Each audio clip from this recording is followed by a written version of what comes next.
मोदी के 10 साल के कार्यकाल के बाद देश कितना समृद्ध हुआ और कैसा अमृतकाल देश में आया, इसका रिपोर्ट कार्ड आ गया है। आज के वीडियो में हम बात करेंगे बीते साल में मोदी सरकार का कार्यकाल कैसा रहा और हमारे देश ने पिछले साल अंतर्राष्ट्रीय सूचकांकों में कैसा प्रदर्शन किया।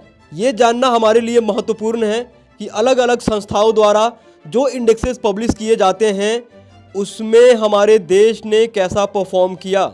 सरकार भले ही इन रिपोर्ट्स को ना माने और गोदी मीडिया इन रिपोर्ट्स पर बात ना करे और सरकार से सवाल ना पूछे, पर ये इंडेक्सेस किसी भी देश के लिए बहुत ही ज़रूरी होते हैं ये जानने के लिए कि बीते साल में सरकार का कामकाज कैसा रहा। और जो सपना साहिब ने भक्तों को दिखाया था कि देश तो विश्वगुरु बनने वाला है, उस सपने की हकीकत क्या है? क्या देश सच में आज विश्वगुरु बनने की राह पर है? आज के वीडियो में हम इसी बात पर चर्चा करेंगे कि पिछले साल हमारे देश का प्रदर्शन इन सूचकांकों में कैसा रहा। इस वीडियो में हम 5 ऐसे सूचकांकों की बात करेंगे जिनका अंतर्राष्ट्रीय लेवल पर बहुत ज़्यादा महत्व है, तो वीडियो को आखिर तक ज़रूर देखिएगा।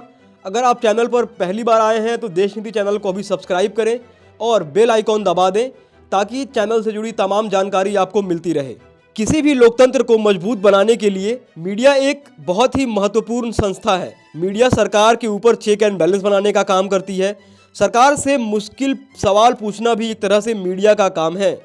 मीडिया को लोकतंत्र का चौथा स्तंभ भी माना जाता है। पहला इंडेक्स जिसकी बात हम इस रिपोर्ट में करेंगे वो वर्ल्ड प्रेस फ्रीडम इंडेक्स है, यानी कि देश में मीडिया कितना आज़ाद है और पत्रकारिता कितनी आज़ाद है। मोदी के 10 साल के शासन के बाद देश में पत्रकारिता का हाल दिन ब दिन खराब होता जा रहा है।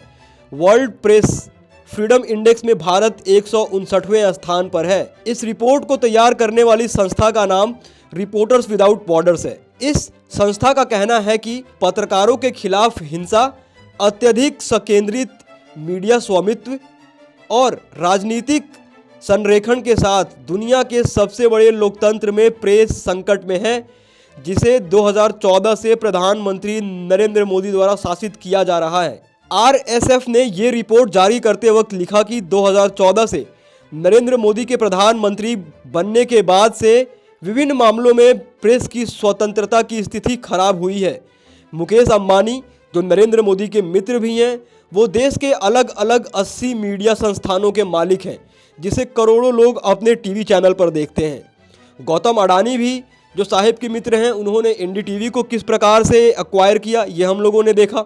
इसके अलावा देश में गोदी मीडिया का हाल तो आपने देखा ही है कि मोदी के 10 साल के कार्यकाल के बाद किस प्रकार से देश की मीडिया सरकार की गोद में बैठ गई और दिन रात सरकार की तारीफ में कसीदे पढ़ने लग गई।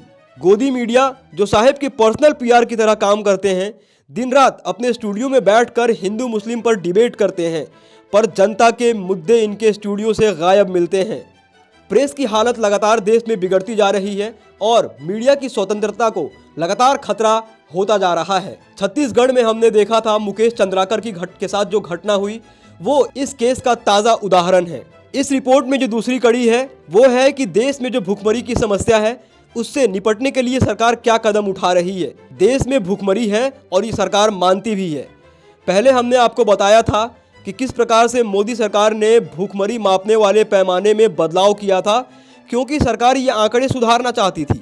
यानी सरकार ये मानती है कि भूखमरी देश में एक समस्या है। जब ग्लोबल हंगर इंडेक्स 2024 के लिए जारी किया गया तो 127 देशों की इस लिस्ट में इंडिया 105वें स्थान पर था और इंडिया की स्थिति को इस रिपोर्ट में गंभीर कहा गया था, यानी कि भारत में अभी गंभीर भूखमरी की समस्या बनी हुई है।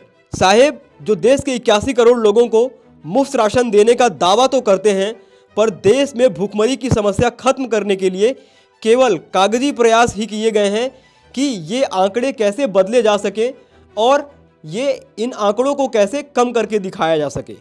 इस रिपोर्ट में तीसरे नंबर पर है वर्ल्ड हैप्पीनेस इंडेक्स।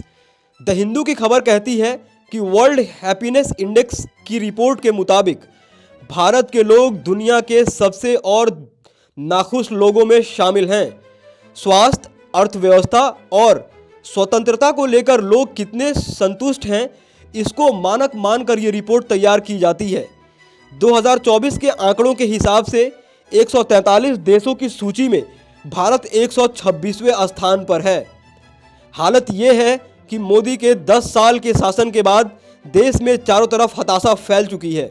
देश में स्वास्थ्य और अर्थव्यवस्था की हालत ने आम लोगों को सर पकड़ने पर मजबूर कर दिया है। सरकार की आर्थिक नीतियों की वजह से देश में अमीर और गरीब के बीच की खाई लगातार बढ़ती जा रही है और महंगाई ने आम आदमी की कमर तोड़ रखी है। इस रिपोर्ट में अगली कड़ी है ह्यूमन फ्रीडम इंडेक्स, यानी कि देश के लोगों के पास व्यक्तिगत स्वतंत्रता कितनी है, एक नागरिक के तौर पर कितनी आज़ादी है और आर्थिक आज़ादी देश के लोगों के पास कितनी है। इस रैंकिंग में भारत को 109वां स्थान हासिल हुआ था 2024 में, यानी कि लोग अपने पर्सनल फ्रीडम और सिविल फ्रीडम को लेकर चिंतित हैं और लोगों के पास देश में आर्थिक आज़ादी नहीं है। अगला आंकड़ा इस रिपोर्ट में यह है ह्यूमन डेवलपमेंट इंडेक्स का। इंडेक्स के जरिए ये मापा जाता है कि देश में स्वास्थ्य, शिक्षा और रहने का स्तर क्या है। इस सूची में भारत का स्थान आपको जानकर हैरानी होगी। इंडिया इस लिस्ट में 134वें नंबर पर है और श्रीलंका और बांग्लादेश जैसे देशों से भी पीछे जा चुका है। देश में रहने सहने का स्तर लगातार गिरता जा रहा है और शिक्षा और स्वास्थ्य के मामले में भी लगातार श्रीलंका और बांग्लादेश जैसे देशों से पीछे होता चला जा रहा है। तो जिस प्रकार से साहेब ने भक्तों को सपना दिखाया था कि देश विश्वगुरु बनेगा, पर सच्चाई आज कुछ और ही है। हमारा देश किसी भी अंतर्राष्ट्रीय इंडेक्स में बेहतर नहीं कर पा रहा है और इसकी रैंकिंग दिन ब दिन घटती ही जा रही है।